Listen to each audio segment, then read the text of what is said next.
Now, the greatest radio shows of all time. Suspense. The Shadow Node. Washington calling David Harding, Counter-Spy. Classic radio theater. The Great Gildersleeve. Fibber McGee and Molly. Dragnet.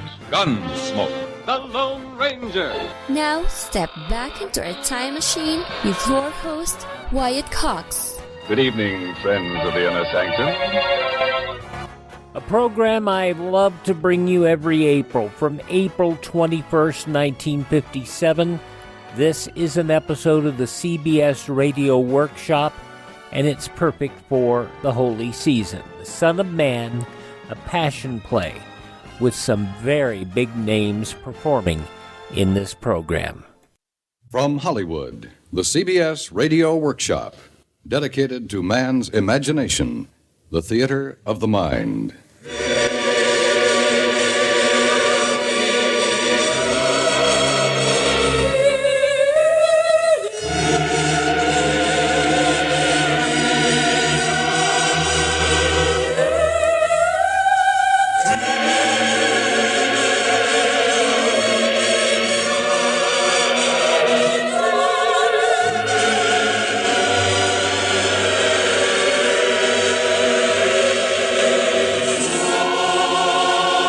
The CBS Radio Workshop presents The Son of Man, a passion play.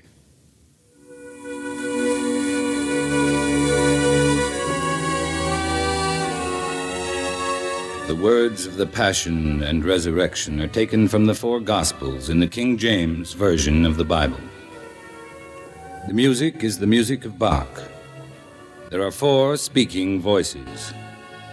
The words of St. Mark are read by Herbert Marshall, those of St. Matthew by Robert Young, St. Luke by Victor Jory, and St. John by Vincent Price. These, with the music, make up the play. That is to say, the music has an actor's part, for Johann Sebastian Bach was himself a witness, not to the event, but to the meaning of the event. Of the four speakers, Mark, Matthew, Luke, and John, we know little beyond the words they wrote in their Gospels. These words, however, have much to say of their characters as men and of the differences between them. Mark speaks with the simplicity of an old man remembering what he himself had seen, the voice of one who had taken part in great actions. The Gospel according to Mark. The beginning of the Gospel of Jesus Christ, the Son of God. As it is written in the prophets, Behold, I send my messenger before thy face, the voice of one crying in the wilderness, Prepare ye the way of the Lord, make his paths straight. And John did baptize in the wilderness, and preached, saying, There cometh one mightier than I after me, the latchet of whose shoes I am not worthy to stoop down and unloose. Matthew speaks with the force and authority of one who respects the past, one who has labored and lived among the people, listening long to their stories and putting the great narrative together with love and humility and passion. The Gospel according to Matthew. The book of the generation of Jesus Christ, the son of David, the son of Abraham. So all the generations from Abraham to David are 14 generations. And from David until the carrying away into Babylon are 14 generations. And from the carrying away into Babylon unto Christ are 14 generations. Luke's voice is the worldly but profoundly believing voice of a man who had journeyed much in the great cities of the Roman world. He was a cosmopolitan, an urbane and sensitive observer, to whom the narrative was true not only for the province of Judea, but for the Roman Empire and for the world. The Gospel according to Luke. Forasmuch as many have taken in hand to set forth a declaration of those things which are most surely believed among us, it seemed good to me also, having had perfect understanding of all things from the very first, to write unto thee, in order that thou mightest know the certainty of those things wherein thou hast been instructed. John testifies not by the witness of his eyes, but of his soul. John is the mystic, the penetrator, to whom the past exists in the present, and the present exists in eternity, and whatever was, still is, and always will be. The Gospel according to John. In the beginning was the Word, and the Word was with God, and the Word was God. And the Word was made flesh and dwelt among us, full of grace and truth. No man hath seen God at any time. The only begotten Son, which is in the bosom of the Father, he hath declared him. The Son of Man, the passion and resurrection of our Lord Jesus Christ. April 21st, 1957, The Son of Man, a passion play from the CBS Radio Workshop on Classic Radio Theater with Wyatt Cox. Now on Classic Radio Theater with Wyatt Cox, more of the CBS Radio Workshop, April 21st, 1957, The Son of Man, a passion play.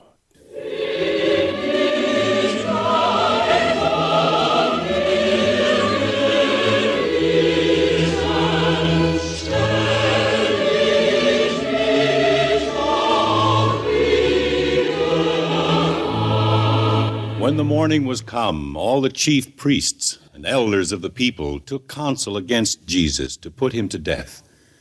And when they had bound him, they led him away and delivered him to Pontius Pilate, the governor. Then Judas, which had betrayed him, when he saw that he was condemned, repented himself, and brought again the 30 pieces of silver to the chief priests and elders, saying, I have sinned in that I have betrayed innocent blood. And they said, What is that to us? See thou to that. And he cast down the pieces of silver in the temple and departed, and went and hanged himself. Then lead they Jesus from Caiaphas unto the hall of judgment, and it was early, and they themselves went not into the hall of judgment. Pilate therefore went out unto them, and saith, What accusation bring ye against this man? And they began to accuse him, saying, We found this fellow perverting the nation, and forbidding to give tribute to Caesar, saying that he himself is Christ, a king. Then said Pilate unto them, Take ye him, and judge him according to your law. They said unto him, It is not lawful for us to put any man to death. Pilate therefore said unto him, Art thou a king then? Jesus answered, Thou sayest that I am a king. To this end was I born, and for this cause came I into the world, that I should bear witness unto the truth. Pilate saith unto him, What is truth? Then said Pilate to the chief priests and to the people, I find no fault in this man. And the chief priests accused him of many things, but Jesus yet answered nothing, so that Pilate marveled. Now at that feast the governor was wont to release unto the people a prisoner whom they would. And they had then a notable prisoner called Barabbas. Therefore when they were gathered together, Pilate said unto them, Whom will ye that I release unto you, Barabbas, or Jesus, which is called Christ? So they cried out all at once, saying, Away with this man, and release unto us Barabbas. Pilate saith unto them, What shall I do then with Jesus, which is called Christ? And they cried out again, Crucify him. Then Pilate said unto them, Why, what evil hath he done? And they cried out the more exceedingly, Crucify him.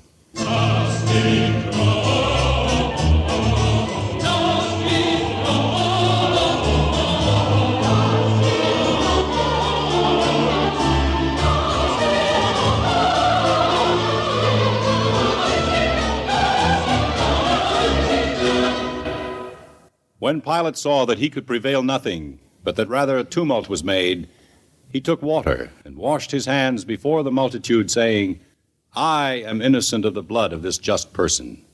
See ye to it. And he released Barabbas, that for sedition and murder was cast into prison, whom they had desired, but delivered Jesus to their will. And the soldiers led him away into the hall called Praetorium, and they called together the whole band, and they clothed him with purple, and plaited a crown of thorns, and put it about his head, and began to salute him, Hail, King of the Jews! And they smote him on the head with a reed, and did spit upon him, and bowing their knees, worshipped him. And after they had mocked him, they took the robe off from him, and put his own raiment on him, and led him away to crucify him. And as they came out, they found a man of Cyrene, Simon by name. Him they compelled to bear his cross. And there followed him a great company of people and of women, which alas bewailed and lamented him. But Jesus, turning unto them, said, Daughters of Jerusalem, weep not for me, but weep for yourselves and for your children.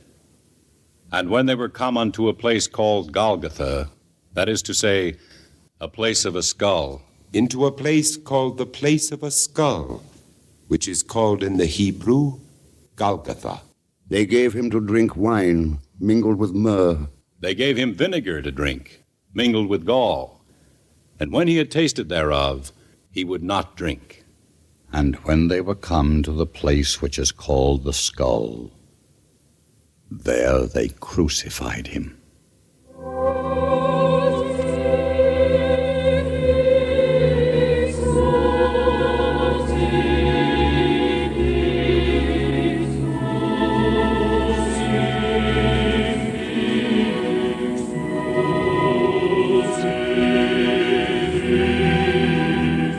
And it was the third hour, and they crucified him. And they crucified him, and parted his garments, casting lots.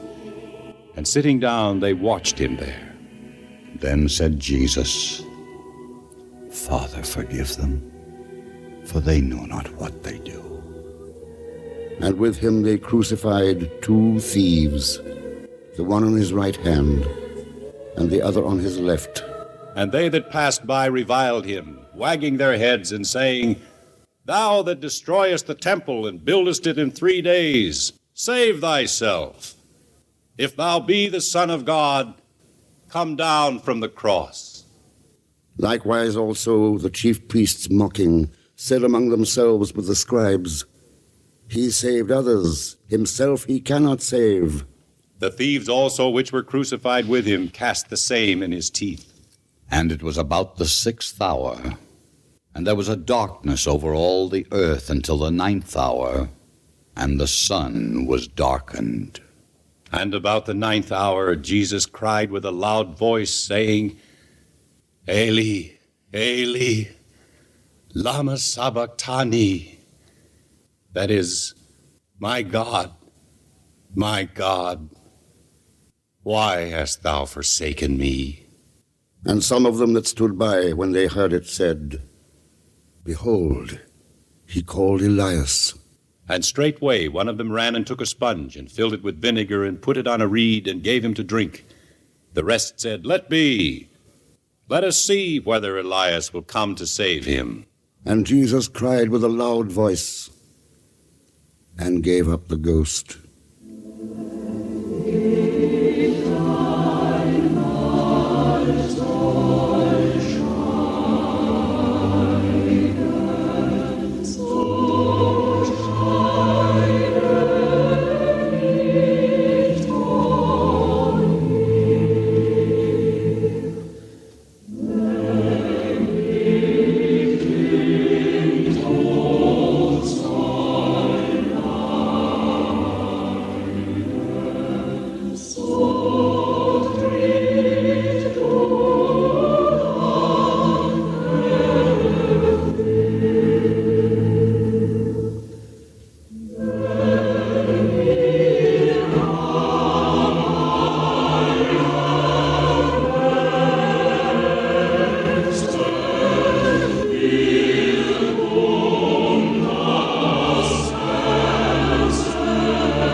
And behold, the veil of the temple was rent in twain from the top to the bottom, and the earth did quake, and the rocks rent, and the graves were opened. And when the centurion saw that he so cried out and gave up the ghost, he said, "Truly this man was the Son of God."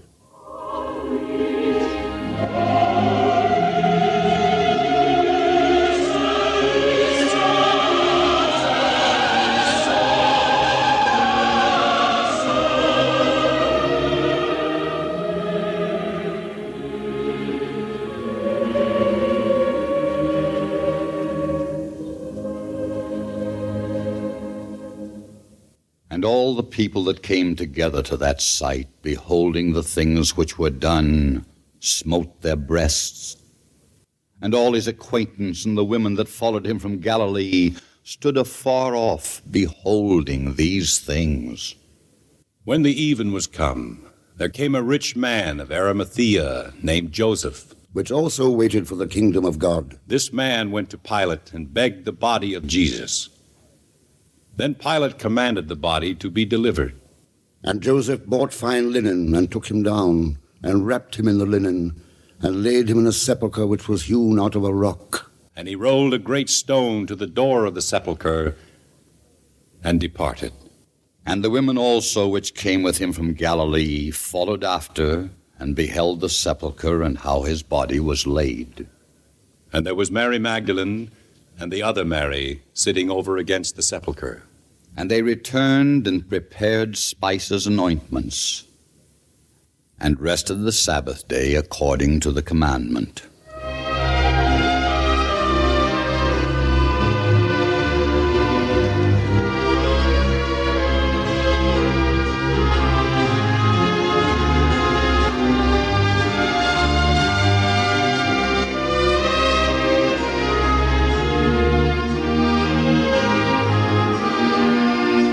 Now the next day, the chief priests and Pharisees came together unto Pilate, saying, Sir, we remember that deceiver said, while he was yet alive, After 3 days I will rise again.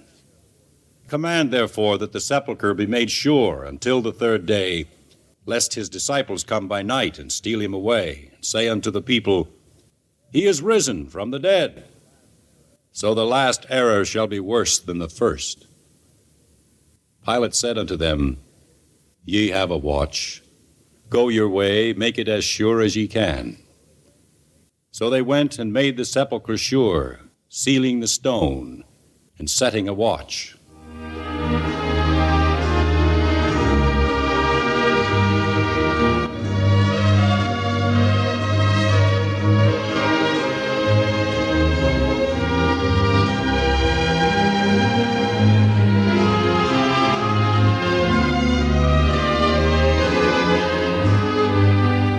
And when the Sabbath was past, Mary Magdalene and Mary the mother of James and Salome had bought sweet spices, that they might come and anoint him. And very early in the morning, the 1st day of the week, they came unto the sepulchre. Very early in the morning, when it was yet dark. And they found the stone rolled away from the sepulchre. And entering into the sepulchre, they saw a young man sitting on the right side, clothed in a long white garment, and they were affrighted. And he saith unto them, Be not affrighted. Ye seek Jesus of Nazareth, which was crucified. He is risen. He is not here. Behold the place where they laid him. He is not here, for he is risen, even as he said. He is not here, but is risen. The conclusion of the CBS Radio Workshop production, The Son of Man, a Passion Play from April 21st, 1957, follows these important messages. You're listening to Classic Radio Theater.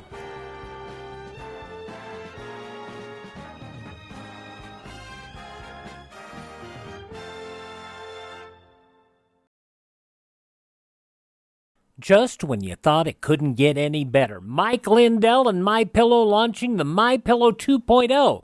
Now, when Mike invented MyPillow, it had everything you could want in a pillow. Now, nearly 20 years later, he's discovered a new technology that makes MyPillow even better. Of course, the patented adjustable fill of the original MyPillow, but now with brand new fabric with a temperature-regulating thread, it's the softest, smoothest, and coolest pillow you'll ever own. Say goodbye to tossing and turning and flipping your pillow over in the middle of the night. And more great news on the MyPillow 2.0 buy one, get one free offer with my promo code Wyatt. MyPillow 2.0 is 100% made in the USA, 10-year warranty, 60-day money-back guarantee. Go to MyPillow.com, click on the radio podcast square to receive the MyPillow 2.0 buy one, get one free offer. Use my promo code Wyatt or call 1-800-928-4715.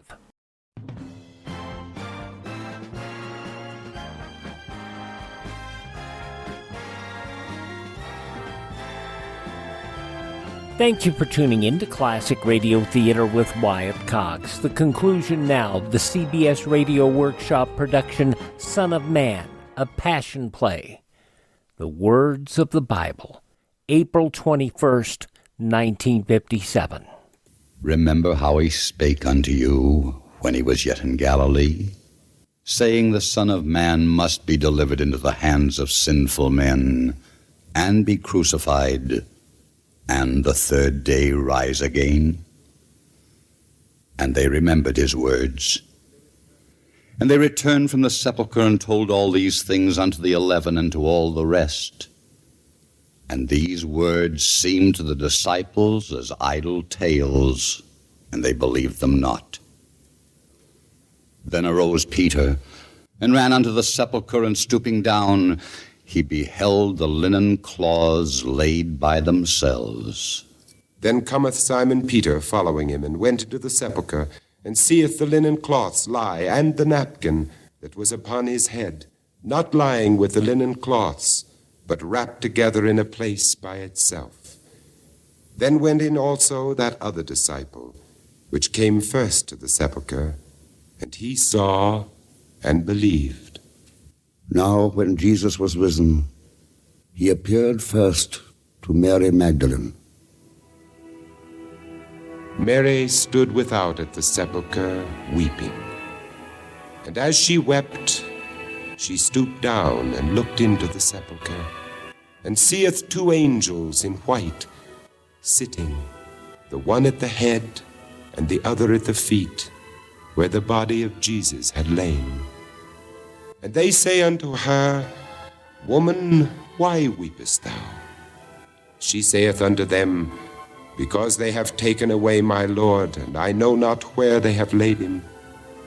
And when she had thus said, she turned herself back, and saw Jesus standing, and knew not that it was Jesus.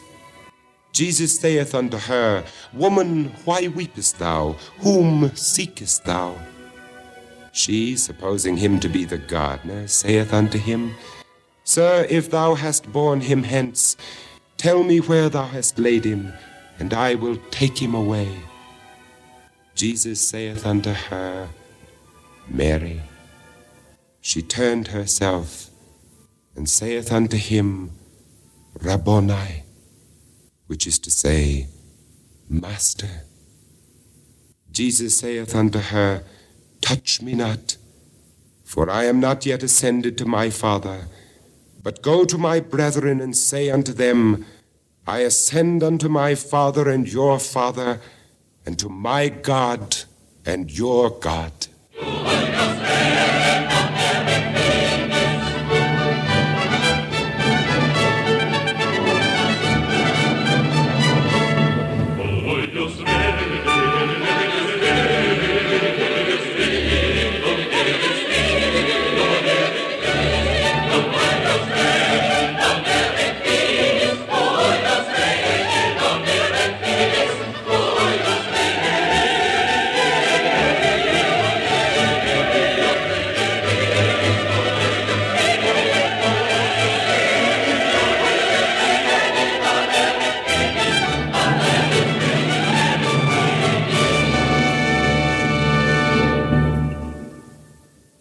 You have just heard the CBS Radio Workshop's production of The Son of Man, the story of the passion and resurrection of our Lord Jesus Christ.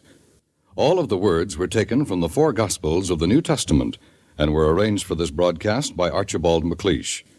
The words of St. Mark were spoken by Herbert Marshall, those of St. Matthew by Robert Young, St. Luke by Victor Jory, and St. John by Vincent Price. Introductory words were spoken by Raymond Burr. The music was extracted from the B minor Mass and the Passion, according to St. Matthew, by Johann Sebastian Bach. The Son of Man was produced and directed in Hollywood by William N. Robeson. An amazing job by a number of amazing performers, and William N. Robeson, of course, doing an outstanding job. April 21st, 1957, the CBS Radio Workshop on Classic Radio Theater with Wyatt Cox. Now on Classic Radio Theater with Wyatt Cox, an episode of the soap opera Claudia, back in a simpler day. A very sweet soap opera, sponsored by Coca-Cola. Of course, they wouldn't want anything big and nasty. This episode broadcast April 21st, 1948, as Claudia goes egg hunting. Your Coca-Cola bottler presents Claudia, based on the famous play and novels by Rose Franken. Brought to you transcribed Monday through Friday by your friendly neighbor who bottles Coca-Cola. Relax, and while you're listening, refresh yourself. Have a Coke. And now, Claudia.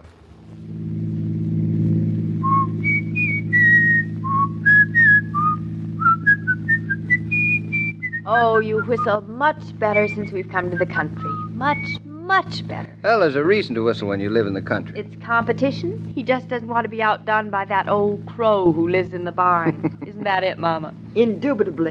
Indubitably what? Such highfalutin talk, Mrs. Brown. It's the air, David. It's gone to my head. So, you're a country girl at head, too, eh? Oh, dear. I guess I always was. Just smell the air. Oh, David, it is a wonderful morning. But say, do we have to drive you to the station the same way every morning? This is the shortest and best way. Oh, I think it'd be much more fun to explore. I love exploring. Yeah, we'll explore when we don't have a train to make. You don't make trains, you catch them. What are you going to do today? Should we tell him, Mama, or surprise him? Well, your wife is going egg hunting today, Mr. Norton. Yes? Mrs. Brown. Yes. Tell my wife that Easter is long since gone. These are not those kind of eggs. These are everyday eating eggs. Then why do you have to hunt them? We're not going to hunt them? Oh, Mama, you always make everything sound so complicated. I know exactly where we're going to find these eggs. Where? It's very simple. The carpenter, you know, Mitch? Mm-hmm. Well, his brother has a chicken farm. See, I didn't know a person farmed chickens. Well, eggs are raised, aren't they? Well, you raised me and you didn't call Well, you weren't raised. You sprouted. Oh, go back to the eggs, Claudia. It's much safer. Well, I'm going to buy them. Why? Because we need eggs. What's the matter with the ones we've got? You ate them. And they were delicious. Why can't you just get more of them? Because I got those in a store, David, and we're in the country now. So I don't think we ought to buy eggs in a store. I fail to understand your reasoning. Anyway, they're probably cheaper not bought in a store. How do you know? Well, they must be because they haven't been anywheres yet. We are buying them right out from under the hen, so to speak. So we don't have to pay for their train fare. Your daughter, Mrs. Brown, is an economist. I believe in economy, if that's what you mean. You believe in bargains. Do you know how to find this farm? Yes, we've got the directions written down here. It's a cinch. Look, I'll read it to you. Why, David, I'm sure even you could find the place. Oh, you flatter me. Look, now it says, drive down Route 120A till you meet Old Forks Lane. Mm-hmm. Then turn right till you go over a brook, and it becomes 3 roads. No. 3 roads? Yes. The brook? Now, don't try to confuse me. Let's see, where was I? Oh, turn left at the Red Barn, go up a hill, around a traffic circle, and get onto Route 9. It's wonderful how they number all the roads up in the country, isn't it? Oh, if only you could count. Aren't you there yet? Almost. Then there's a general store on the left, and I turn right. It's funny how you always do the opposite. And then it's right down at the bottom of the hill. It's called Hen Pecked Farm. Where you'll probably get eggs that laugh out of the other side of their yolk. Oh, some yolk. Really, David. Well, aren't those directions simple? Yeah, very simple. Now, let's see. Start on Route 120A. Say, where is Route 120A? Don't you even know that? I'll find out. Don't worry. Don't worry, I won't worry. But just remember, darling, my train comes in at 6:03, and you've got to meet me. I'll be there. And listen, you just remember, you bring home the bacon to go with my farm eggs, darling.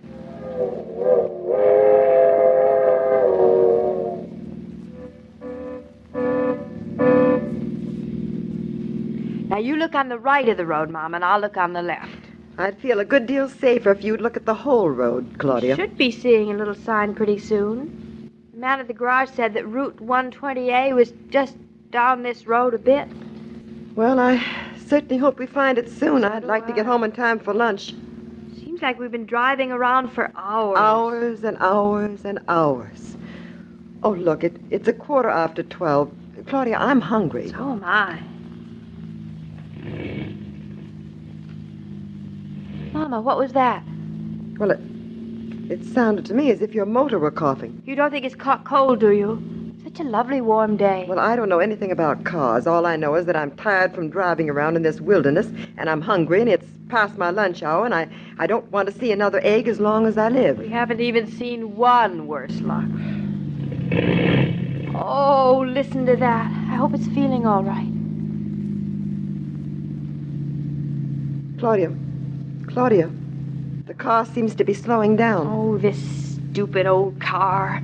It's either running into people or getting flat tires or slowing down for no reason. Well, it's obvious to me this car is tired. Well, so am I. You've been running around for 4 hours looking for a silly old road with an egg at the end of it.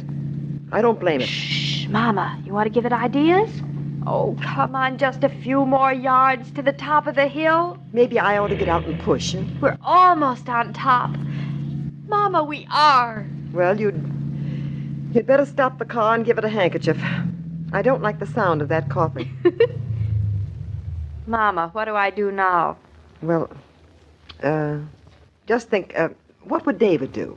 David? Mm-hmm. Well, first he'd jump out and lift the lid off the motor. Yeah. Look in it. Then he'd cluck once or twice. Then he'd borrow a bobby pin and tickle the insides of the motor a little. Put the lid down and get back in, and off we'd go. Well, here's a bobby pin. But, Mama, I don't know how to tickle. Oh. Hey, the car's rolling down the hill.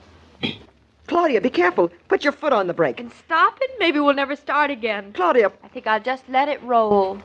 Claudia, stop looking as if you were on a roller coaster. This is serious. Mama, look, there's a filling station.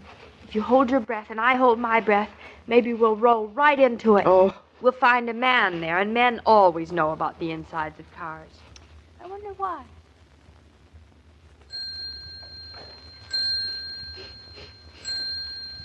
Oh, I love the smell of gasoline. You can have that in New York. It's 3:31, ma'am. 3:31, that's an outrage. Pay him. Oh, all right. It's going to make the eggs awfully expensive. How right you are. Pardon me, sir, but could you tell us how to get to Route 9? Route 9, ma'am? Yes. The last person we asked told us to drive straight ahead for about 5 miles. Straight and ahead? then... Mm-hmm. Why, ma'am, you should be driving straight backwards. We should? You're driving just the opposite direction. No. Drive back just 12 miles away till you come to a white church. Then White turn church. right. When you come to a greenhouse, turn left. Greenhouse, turn When you left. come to an orange barn, turn barn. south. Mom, are you listening to him? I left him at the foot of the rainbow. Then drive 3 miles, and when you get to the transverse, turn right. Turn right. You're bound to hit Route 9 that way. We are? Come on, Mama, let's go. We're practically there. Yes, practically.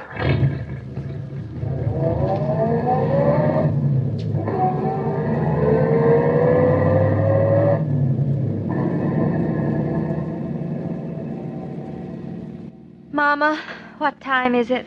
Let's see. Oh, dear. It's 3 o'clock. 3 o'clock.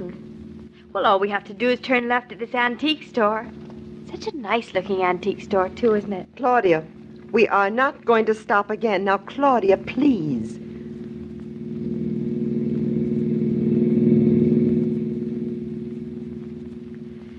Well, now, here we are, on our way again. Oh, my legs are getting so stiff. Oh, too bad, Mama. You know, there wasn't a thrifty buy in that whole store. Tragic. We'll have to come back. Say, we should almost be at the farm now. I think we're almost in San Francisco. And we must be at least 100 miles from the Eastbrook station. I think I see a brook. Yeah. And the first man said we should turn right at a brook, didn't he? The man before the last man said you should turn left at the brook. Did he? Yes, he did. Claudia, are you sure you know how to follow directions? What do you think I've been doing all day? I would hate to tell you. Personally, I think that if you didn't make me ask everybody where we were going, and if you just let me follow my own instincts, we'd be much... I refuse to consider the possibilities. Mama, what does that look like up there ahead? Oh, it looks like a general store to me. Have you got the directions? I have them, but they're torn and crumpled, and they're practically illegible by now. Never mind if they're illegible. What do they say? Turn right at the general store. And then we're there. Well, I'm going to turn around when we get to the general store, believe me. Claudia, we have only 15 minutes to make that train. 15 minutes? Yes. Mama, we'll never make it. I could have told you that at 9 o'clock this morning. Oh, this is terrible. David will be furious. Well, all right, then what about me? I'm furious. Look, Mama, I'm going to pull into the general store here, and for the last time, I'm going to ask for directions. Do that. Whoever said we live the simple life in the country? Even roads are complicated. Yes. I'm going in to ask Mama. Come on, you come with me. All right. Well, ma'am, what can I do for you? Excuse me, but can you tell us how to get to Henpeck Farm? Sure thing, ma'am. Straight ahead. Straight ahead? What do you mean straight ahead? The last man we asked said to turn to the right. Are you sure you know? Sure, I'm sure. I live at Henpeck Farm. What is that you said? You what? Save yourself some trouble, ma'am. You can buy your eggs here. But I don't want to buy them in a store. I want to buy them on a farm. That is the whole point. Ma'am, these eggs come straight from Henpeck Farm. Brought them over here myself this morning. But I came all this way to buy eggs on a farm. Claudia, this is no time now You buying these eggs, ma'am, or not? Oh, yes, I suppose I am. Here, give them to me. Oh. The eggs. There'll be an omelet. Mama, will you look at that? Not one single solitary egg broken. You see, it was worth coming this far to get farm eggs after all. But, you bought them in a store. Oh, what's the difference? They're farm eggs, aren't they? I give up. Come on, Claudia. Let's hurry. We have only 5 minutes to get to the station, and it's all your fault, you know. 5 minutes is all you need, ma'am. You just go down this road 1 mile. You turn to the left. Turn to the left. And there you are. Where? Eastbrook Station. Oh, if I could believe Eastbrook it. Station. I can't believe it. It can't be. It's taken us all day long to get back to it. I don't see how. You don't? Well, we've been driving around in circles all day. We've been driving around in 20 circles. Not only that, but I paid $3.31 for gas. I didn't buy one single antique in that stupid old shop. And I bought my eggs in a store. And, Mama, isn't it enough to make you bust? We can even hear the train from here.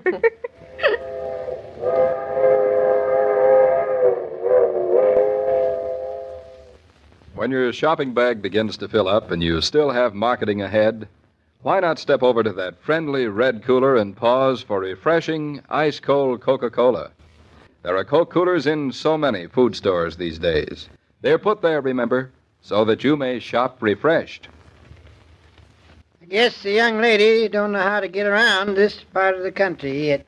Guess you don't, and I guess the native Eastbrookers don't know how to give directions out yet, either. Well, you always got to take directions with a grain of salt and a road map in your lap. Well, I'll tell Claudia just as soon as I get a chance. Is the young lady planning to raise her own eggs just so she won't have to buy 'em in the store? Claudia's planning to raise a lot more than her own eggs. She is, eh? Yep, and tomorrow she's going to tell David about a few of those things because she's going to read a book on how to turn 1 acre of land into a small farm.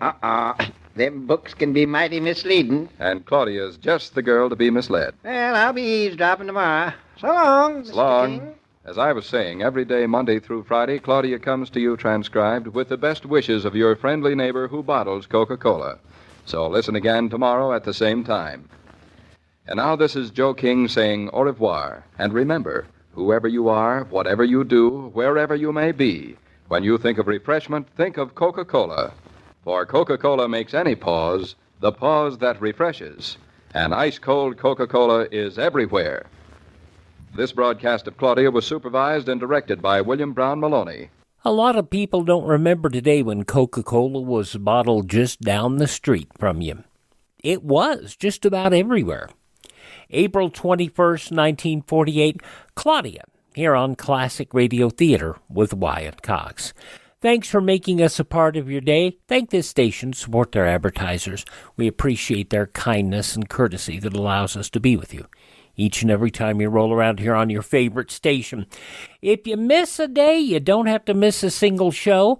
21 hours a week of Classic Radio Theater is right here. You can find them either as podcasts or on our Facebook page or on our webpage, classicradio.stream. And if you like, you can buy me a coffee there. That Buy Me a Coffee money allows us to acquire additional classic radio programs and keeps our distribution channels rolling. Thanks for tuning in. Tell all your friends the greatest radio shows of all time are right here at this spot on the dial. Classic Radio Theater with Wyatt Cox on your favorite station.